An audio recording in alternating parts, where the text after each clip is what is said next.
Кратки најави за денес. Професори од Охридски ЕМУЦ добија сертификати за обука во проектот Напредни технологии во автомобилскиот сектор.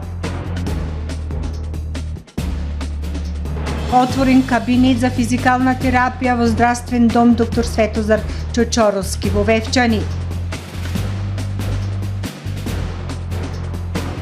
Епидемиолошката состојба во земјава е подобрена, но не и добра. Расте бројот на заболени ученици. Околу 800 македонски фирми ја загубиле битката за опстанок минатата година. Продолжува повлекувањето на руската армија. Со содржините на дневникот започнуваме по временската прогноза. Гледајте не.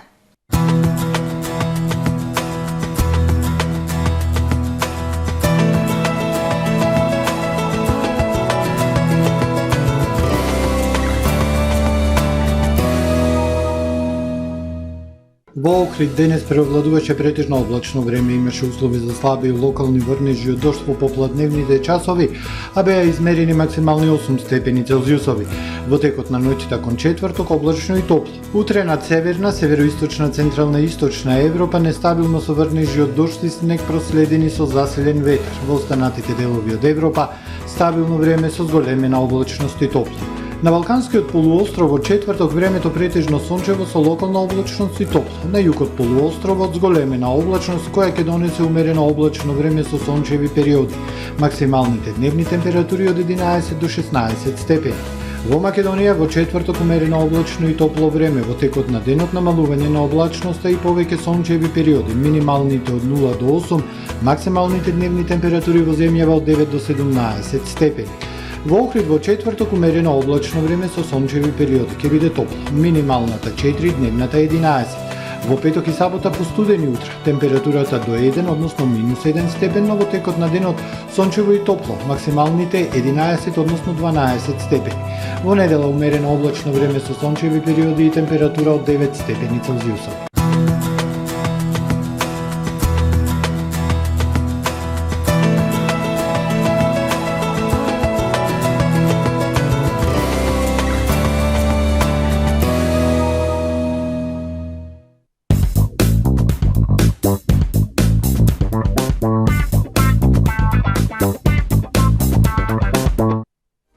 Добре дојдовте во светот на Кармен Бау Центар.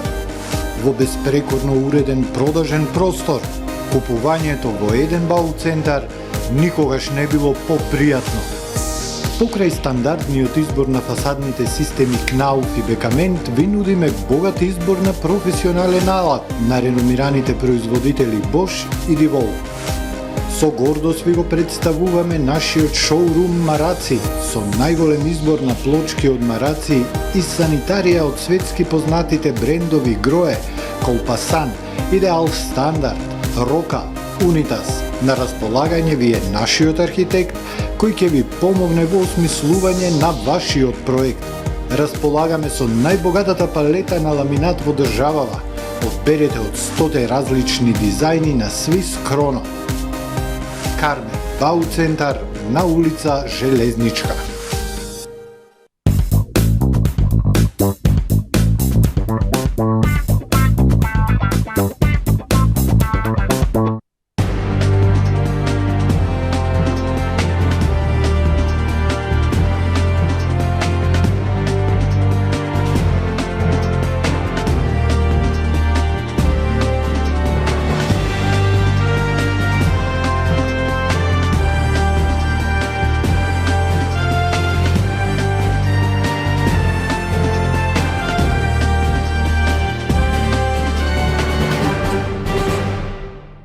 Добар ден, прво издание на Дневникот на ТВМ.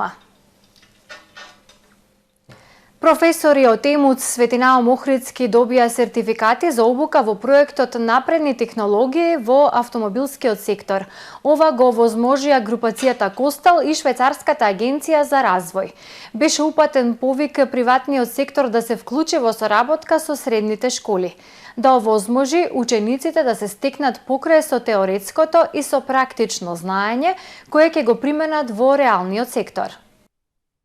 Доделени сертификати на професори од Електромашинскиот училишен центар Светинао Охридски за реализирана обука во групацијата Костал. Со поддршка на локалната самоуправа и Швајцарската агенција за развој се овозможи обука напредни технологии во автомобилскиот сектор.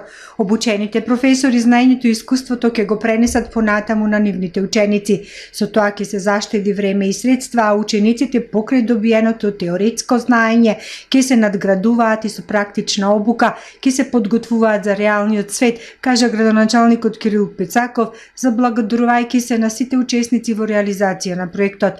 При тоа повика приватниот сектор да го следи примерот на групацијата Костал. Оваквите проекти кои представуваат основа за силен економски развој, единствено само преку соработката помеѓу локалните компании и средни училишта може да ги подготвиме нашите млади за нивната идна професија, но во согласност со потребите на компаниите. Виктор Мизо, директорот на групацијата Костал, кажа дека општествената одговорност кон локалната заедница се искажува со конкретни дела за подобрување на системот на подолкрок. Проектот почна во април минатата година и заврши кон крајот на декември. Реализирани беа 1800 часови за 14 професори и 32 ученици од завршните години на Електромашинскиот центар. Овој проект е рефлексија на потребата на Костал за систематско подобрување и до усовршување на младиот кадар кој произлегува од средното училиште во Охрид со паралелна обука на наставниот кадар. Групацијата Костал беше иницијатор да се спроведе ваква професионална обука за напредни вештини кај наставниците. Кога зборуваме за квалитетно стручно образование, суштински момент е потребата од учество на приватниот сектор, како што е оваа ситуација, истакна Ивана Ѓоргиевска од Швајцарската агенција за развој. Радуваат ваквите примери, како што е конкретниот на Костал и Светинао Охридски, и тие практично веќе ја унапредуваат реториката дека не може да се очекува дека училиштата сами може да продуцираат квалитетни кадри, туку тоа се прави во заедништво со приватниот сектор на различни начини, на различни форми. Соработката меѓу ЕМУЦ Светинао Охридски и групацијата Костал започна во 2018 година со склучување на меморандум за соработка. Започна реализација на дуалното образование меѓу училиштето и компанијата, напомена Сашо Недески, директор на ЕМУЦ. Овој концепт на учење ги подобрува и ги унапредува практичните знаења и вештини на учениците кои по завршување на нивното школување ќе можат веднаш да ги применат во производниот процес за кој се обучени, што е крајна цел на воспитно-образовниот процес. Со проектот Напредни технологии во автомобилскиот сектор беа опфатени 14 наставници од електротехничката и машинската струка. Во неговата 6-месечна реализација учествуваа ЕМУЦ Светинао Охридски, групацијата Костала беше поддржан од Швајцарската агенција за развој и локалната самоуправа Охрид. Отворен кабинет за физикална терапија во здравствениот дом доктор Светозар Чочороски во Вевчани. Во здравствената установа се подготвува и офталмолошка амбуланта. Со новите кабинети ќе се олесни пристапот на пациентите до здравствените услуги на потегот од Велешта до Дебар, но се поттикнува и развојот на здравствен туризам. Во здравствениот дом доктор Светозар Чочороски започна со работа кабинет за физикална терапија. Согласно стратегијата за развој на здравствената установа, за еден месец ке започне со работа и офталмолошка амбуланта. Вевчанскиот здравствен дом покрива 30.000 пациенти на потегот од Велешта до општина Дебар. Јавната установа функционира како поликлиника. Централата е во Вевчани, но има и две поликлиники во селата Лабуништа и Велешта. Со отворањето на новите кабинети, Вевчани се стреми кон развој на здравствен туризам. Инвестираме во кадар, во опрема, во адекватни услови и во рамките на таа стратегија, значи, отворивме кабинет за физикална терапија, бидејќи располагаме со кадар, тој е доктор Самир Јусковски, специјалист физијатар, сега ни дојде на специјализација и кабинетот почна со ефективна работа. Делот е, значи, реков од стратегијата, бидејќи ние освен кабинет за физикална терапија, значи имаме и развиена ОРЛ, специјалистичка дејност, имаме клиничка лабораторија, рентген, и во рамките на таа стратегија за развој за месец дена планираме, значи, да отвориме кабинет за офталмологија, значи за очни болести. Отворањето на новите кабинети и оддели ќе овозможи полесен пристап на здравствените услуги за пациентите во регионот. За преглед нема веќе да мора да патуваат до Струга и Охрид. Кабинетот за физикална терапија е еден вид на олеснување за пациентите, бидејќи имаме костолобната болница во специјалната болница во Охрид, Свети Еразмо, и голем број на пациенти што би требало да бидат третирани таму, ќе ги третираме овде. Отворивме кабинет за кардиологија. Значи, имаме во Охридскиот регион развиена специјална болница кардиолошка и ние фактички нашите кабинети, нашата специјалистичка дејност која што ја развиваме, еден вид на улеснување на пристапот до овој тип на здравствена заштита за пациентите од овој регион. Бидејќи основата ја имаме, нашава е само надград. Здравствениот дом во Вивчани, покрај на медицинска помош, има развиена биохемиска лабораторија, рентген диагностика со мамографија, интернистичка служба, кардиологија, кабинет за физикална терапија, ургентна медицина и педијатар. Голем број на пациенти од целиот југозападен регион во земјава ги користат здравствените услуги на здравствениот дом Вивчани. Последниот период најактуелни беа серолошките тестови за антитела, кои во Вивчани се по најпристапна цена. Епидемиолошката состојба во државава е подобрена, но не и добра, поради тоа што е зголемен бројот на нови ковид случаи меѓу децата од 6 до 14 години. Комисијата за заразни болести со апел граѓаните да примат трета доза вакцина како најдобар начин за заштита од тешки симптоми, хоспитализација и смрт. Сертификатите за прележан COVID-19 остануваат да важат.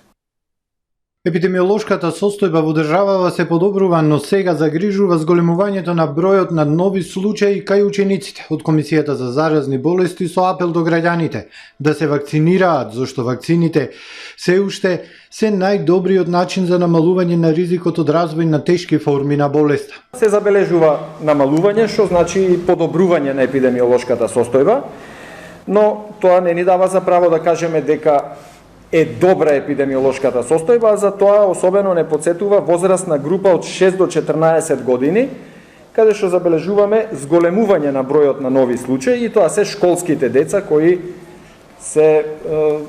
ја терат наставата во најголем дел со физичко присуство. Од комисијата предлагаат факултетите каде наставата не се одвива со физичко присуство, туку онлайн, да се насочат кон физичко присуство и повторно да биде подкрепена со вакцинирање кај студентите и наставниот кадар. Инаку кумулативниот леталитет или смртноста од COVID-19 од почетокот на болеста до денес е 3%, информира председателот на Комисијата за заразни болести доктор Александар Петличковски. Најголем дел од починатите од COVID се невакцинирани или нецелосно вакцинирани, или вакцинирани со 2 дози пред повеќе од 6 месеци. И од тука логично повторно произлегува силен апел за сите граѓани да се вакцинираат и да примат трета доза, бидејќи вакцинирани со трета доза без коморбидитети практично нема во починатите. Петличковски посочи дека нивниот апел за вакцинација со трета доза најмногу досега допрел до лицата над 70 години. Портпаролот на Комисијата за заразни болести пак Злате Мехмедовиќ изјави дека во моментов не може да стане збор за укинување на сертификатите за прележан COVID-19. Во моментот кога ќе има релаксирање на епидемиолошката состојба, кога нема да имаме толку високи бројки, секако дека може да разговараме и за поинакви мерки кои што ќе бидат аплицирани, меѓутоа сега во моментот апсолутно не може да стане никаков разговор за тоа да се укинат сертификатите. Мехмедовиќ посочи дека сертификатите не се во насока на тоа да се спречи трансмисијата, туку да се спречи пренесувањето на вирусот на тие кои го немаат имунитетот. Битката за опстанок ја загубиле близу 800 македонски фирми минатата година. Најмногу фирми изгаснале во секторот трговија и во преработувачката индустрија. Скопје и Битола се меѓу градовите во кои имало најмногу затворени фирми, но во исто време имало и добра динамика за отворање на фирми, покажува анализата на порталот Пари. Згаснале околу 7.000 македонски компании минатата година или 6.993 фирми ставиле клуч на врата. Во однос на 2020 година бројките покажуваат зголемување на бројот на затворените фирми за дури 782. Во 2020-та не преживеале 6.211 компании, обелоденуваат податоците од реномираната бизнис платформа Бизнис мрежа МК. Од друга страна, анализата на порталот Пари покажува дека самите економски показатели за 2021 година се поповолни отколку за 2020-та. Имено 2020 година е завршена со пад на бруто општествениот производ за 4,5%, додека за 2021 година Државниот завод за статистика се уште нема објавено податоци, но според ноемвриските проценки на Народната банка, годината сме ја завршиле со раст на бруто домашниот производ од 3,9%. Инаку, според буџетските проекции на Министерството за финансии за минатата година, се очекуваше економски раст од 4,1%. Сепак, и со сегашната динамика остануваат уверувањата на Министерот за финансии Фатмир Бесими дека годинава се очекува достигнување на предпандемиското ниво на економијата. Покрај ваквата глобална слика на микрониво, меѓу компаниите епилогот е 782 фирми, повеќе од предминатата година, лани ја загубиле битката за опстанок. Најмногу фирми згаснале во секторот трговија, а потоа следуваат во преработувачката индустрија објектите за сместување.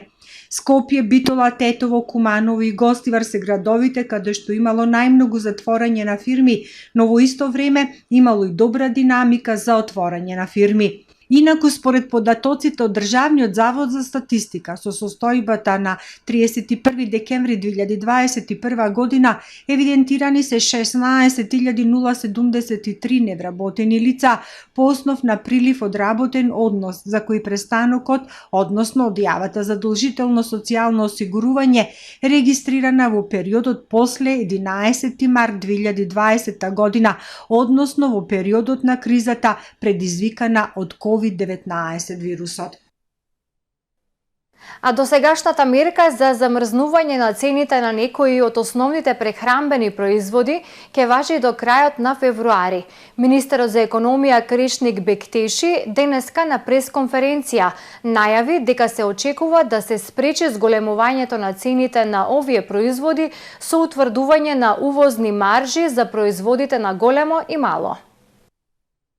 Во текот на оваа недела, наредната недела, со економските ресори, со сите чинители, посебно во делот на производителите на овие основни производи, ќе имаме дискусии и најверојатно, согласно првичните податоци кои ги има секторот за трговија, ќе одиме со опцијата на одредување на маржи, имајќи во предвид дека, согласно нашите анализи, на таков начин нема да има ценовни шокови за основните прехранбени производи. Согласно барањата пристигнати до Централниот регистар, кои се однесуваат за продолжување на рокот за поднесување на годишна сметка за 2021 година, поради заштита и превенција од вирусот COVID-19, Централниот регистар одлучи да излезе во пресред на барањето на обврзниците за поднесување на годишна сметка и ги информира граѓаните дека го продолжува рокот за 10 дена, како за хартиено, така и за електронско поднесување на годишни сметки. Крајниот рок за поднесување на годишна сметка во хартиена форма ќе биде до 10 март 2022 година со работно време на сите канцеларии на Централниот регистар од 8 до 16 часот, додека крајниот рок за поднесување на годишна сметка во електронска форма ќе биде до 25 март годинава. Централниот регистар трета година поред го продолжува рокот за поднесување на годишните сметки поради зголемениот број на позитивни случаи од коронавирус. Минатата година приемот на годишните сметки го следеше трендот како и изминатите години, па во законски предвидениот рок во Централен регистар беа поднесени 95% годишни сметки. Одлуката за пролонгирање на рокот е во согласност со член 477 став 1 од Законот за трговски друштва. Во врска со вчерашната информација во некои од медиумите дека дошло до драстично зголемување на цената на возниот билет на релација Охрид-Скопје, реакција од АД Галеб Охрид.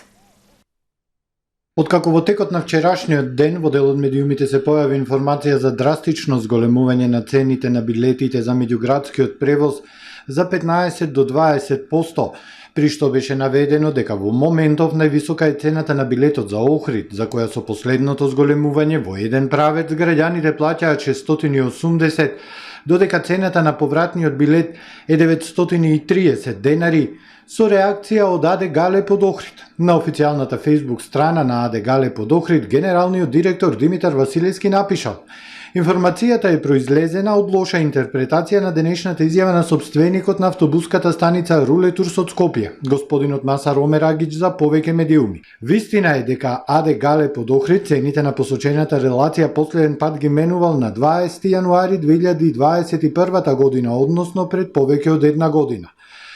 Василевски додава дека како компанија која негува коректни односи со медиумите се надеваат дека станува збор за недоразбирање, а не за лоша намера. А во продолжение да ги погледнеме и вестите од светот. Единиците на рускиот јужен воен округ се враќаат во гарнизоните по маневрите на Крим, соопшти денес руското министерство за одбрана. Оклопни возила, вклучувајќи тенкови, борбени возила на пешадија и самоодни артилериски единици беа натоварени на специјални железнички платформи. По пристигнувањето возилата ќе бидат подготвени за следната фаза од борбената обука. Руското министерство за одбрана вчера почна да објавува видео од повлекување на опремата од полигонот. Москва и Минск повеќе пати нагласија дека вежбите се од одбранбен карактер и не се закануваат никому. Најмалку 18 лица загинаа во лизгање на земјиште и поплави кога бран обилни дождови стигнал до планинскиот регион на државата Рио де Жанеиро во Бразил. Надлежните стравуваат дека бројот на жртви може да биде поголем, а спасувачите утрово интервенираат и ги проверуваат загрозените подрачја. Државната противпожарна служба синоќа соопшти дека повеќе од 180 војници оперираат во погодениот регион Петрополис. Пожарникарните соопштија дека во областа Петрополис наврнале 25,8 см дожд за 3 часа, исто како и предходните 30 дена. Снимките објавени на социјалните мрежи покажуваат автомобили и куќи како исчезнуваат во лизгање на земјиште и во водата што се врти и порои кои минуваат низ градот Петрополис и соседните окрузи. Бразилскиот претседател Жаир Болсонаро, кој се наоѓа во Русија, на Твитер напиша дека им наложил на своите министри веднаш да им дадат подршка на луѓето во погодените области. Тела на 10 лица се извлечени од ледените води крај Атлантскиот брег на Канада по потонувањето на шпански рибарски брод, потврдија синоќа локалните власти. Од вкупно 24 члена на екипажот на бродот Вилја де Питангсо, кој потонал во водите крај Њуфаундленд, само тројца преживеале, потврдија канадските власти, додаваат дека во тек е компликувана спасувачка операција во услови на поларни температури.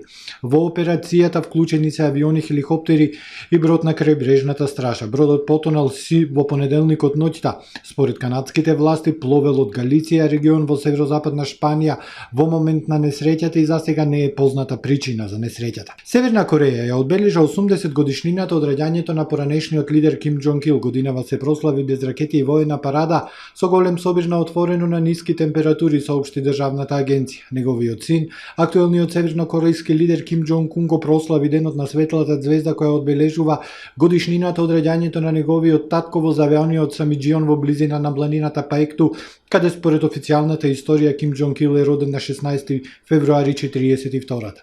Сликите на севернокорејските медиуми покажаа голем број луѓе собрани пред статуата на Ким Џонг Ил за да го прослават големиот празник на нацијата. Овие прослави се можно за големи цветни изложби, колективни игри и едиторијали на пофалби во државните медиуми кои според експертите треба да ја зајакнат лојалноста кон властите. Заврши првиот дневник на ТВМ. Ви благодарам што не следевте. Довидување.